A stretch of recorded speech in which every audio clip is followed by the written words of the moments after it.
Bismillahirrahmanirrahim. Assalamualaikum warahmatullahi wabarakatuh. Bismillahirrahmanirrahim. Alhamdulillahirrabbilalamin. Assalatu wassalamu ala asrafil mursalin sayyidina Muhammadin wa ala alihi wa sahbihi wa barik wasallam ajma'in, amma ba'du. Yang kami hormati Bapak Fikri Farihin MPDI selaku pengampu mata kuliah perbandingan pendidikan, dan tak lupa teman-teman mahasiswa PAI 4C yang saya banggakan. Puji syukur kehadirat Allah Subhanahu wa taala yang telah melimpahkan rahmat serta hidayahnya sehingga kita diberikan kenikmatan dan kesehatan. Salawat serta salam tetap tercurah limpahkan kepada baginda kita Nabi besar Muhammad SAW yang telah membawa kita dari alam kebodohan menuju ke alam yang terang benderang dan penuh dengan ilmu pengetahuan. Singkat saja, di sini saya atas nama Fauzen dengan nomor induk mahasiswa 20210960111913. Prodi Pendidikan Agama Islam, Fakultas Tarbiyah Institut Agama Islam Al-Qadiri Jember. Di sini saya akan menjelaskan tentang sistem pendidikan di negara Australia. Yaitu perlu kita ketahui bersama bahwasannya Australia itu adalah negara yang mempunyai kualitas pendidikan yang sudah diakui dunia. Yaitu penelitian perkembangan pesat di sana. Pendidikan Australia tidak jauh dengan sistem pendidikan yang ada di Indonesia, yaitu jenjang pendidikannya di sana itu ada sekolah taman kanak-kanak, ada sekolah dasar, ada sekolah menengah, dan ada perguruan tinggi. Sama halnya dengan negara Indonesia, yaitu kurikulum di Australia itu pada beberapa negara bagian pedoman kurikulum dibuat terpusat, tetapi sekolah-sekolah dapat mengadaptasikannya untuk memenuhi tuntunan dan kebutuhan lokal. Namun mata pelajaran yang diajarkan di sekolah-sekolah Australia tidak sebanyak mata pelajaran yang ada di Indonesia. Jadi yang dipelajari di sekolah-sekolah Australia itu dominannya pelajarannya lebih sedikit daripada di Indonesia. Yaitu kalau pelajarannya di Australia itu seperti MTK, bahasa Inggris, ilmu budi pekerti, dan olahraga, dan selainnya. Pendidikan di Australia itu lebih berbasis pada penelitian, yaitu menjadikan salah satu faktor mengapa negara Australia itu bisa mempunyai kualitas pendidikan yang sangat baik. Gitu. Selain itu, tenaga pendidik di sana benar-benar mempunyai di bidangnya masing-masing.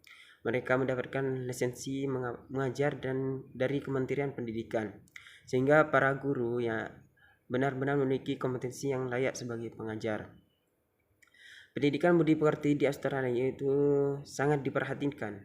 Pada sebuah penelitian menyatakan bahwa Australia itu merupakan negara terendah tingkat kriminalitasnya di dunia.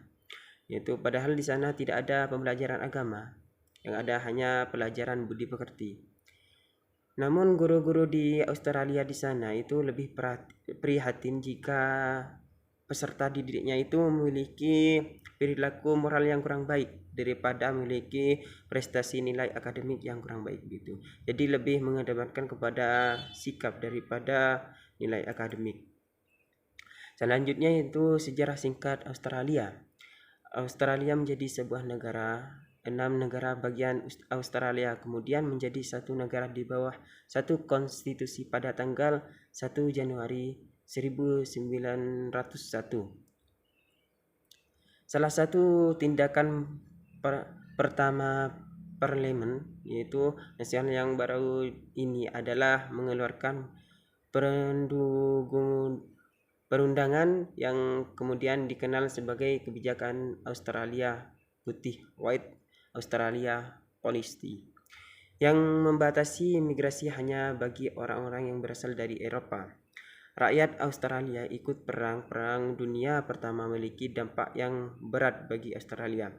Pada tahun 1914 ada kurang dari 3 juta laki-laki, namun hampir 400.000 daripadanya secara sukarela ikut bertempur. Selanjutnya itu pendidikan di Australia. Sistem pendidikan di Australia itu berstandar tertinggi dan mendapatkan pengakuan internasional. Sekolah merupakan kewajiban di Australia.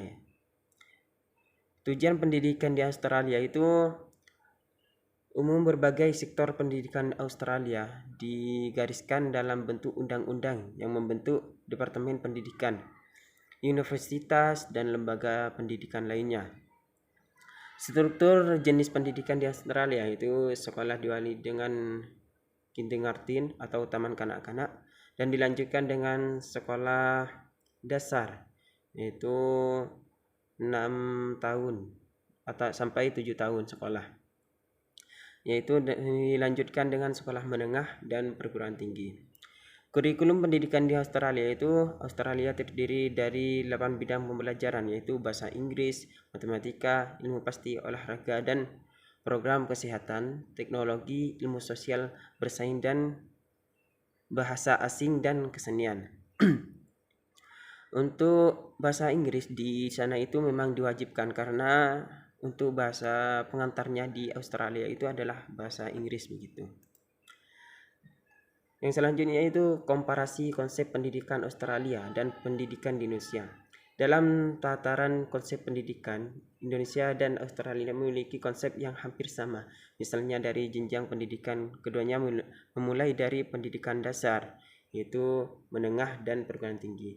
Keduanya juga menerapkan wajib belajar, Australia 10 tahun dan Indonesia 12 tahun. Kedua negara ini memiliki konsep dan sistem pendidikan masing-masing, tetapi terdapat kesamaan walaupun presentasi berbeda. Namun kualitas pendidikan di Indonesia masih tertinggal dibandingkan Australia. Yang selanjutnya yaitu kelebihan pembelajaran di negara Australia, yaitu yang pertama kualitas pendidikan di Australia dan suasana belajar berkelas internasional. Pendidikan di Australia itu mengutamakan kemampuan belajar, sehingga hasil studi yang diperolehkan murni menunjukkan kemampuan belajar tersebut. Berupa kampus di Australia, itu termasuk dalam 150 universitas terbaik di dunia. Dan selanjutnya yaitu fasilitas riset yang memadai bagi beberapa pelajar yang membidangkan skensi. Fasilitas riset merupakan hal yang sangat penting ketika menempuh pendidikan tinggi. Yang terakhir yaitu kesempatan membangun jaringan internasional. Pelajaran internasional yaitu di Australia berasal dari berbagai negara di dunia. Hal tersebut dapat dimanfaatkan untuk membangun jaringan internasional yang dapat membantu pelajar meningkatkan kualitas dirinya masing-masing. Yang terakhir yaitu tentang kekurangan pelajaran di Australia, yaitu karena di negara Australia di sini lebih mengutamakan kepada penelitian, jadi bagi peserta didik yaitu bisa jauh dari keluarga. Bagi pelajar yang berbiasa hidup bersama keluarga, pilihan untuk belajar di Australia dapat menjadikan pilihan yang berat untuk dilalui begitu karena jauh dari keluarga. Yang kedua yaitu biaya yang tidak murah. Untuk beberapa kalangan mungkin biaya harus dikeluarkan ketika menempuh pendidikan di Australia tidak murah, yaitu untuk pendidikan di Australia itu memang agak mahal. Yang terakhir yaitu iklim yang berbeda. Di Indonesia adalah negara tropis dan dengan suhu yang bersahabat, sedangkan di Australia itu berbeda dengan suhu atau iklim yang ada di sana gitu. Mungkin sekian dari saya akhiri. Wassalamualaikum warahmatullahi wabarakatuh.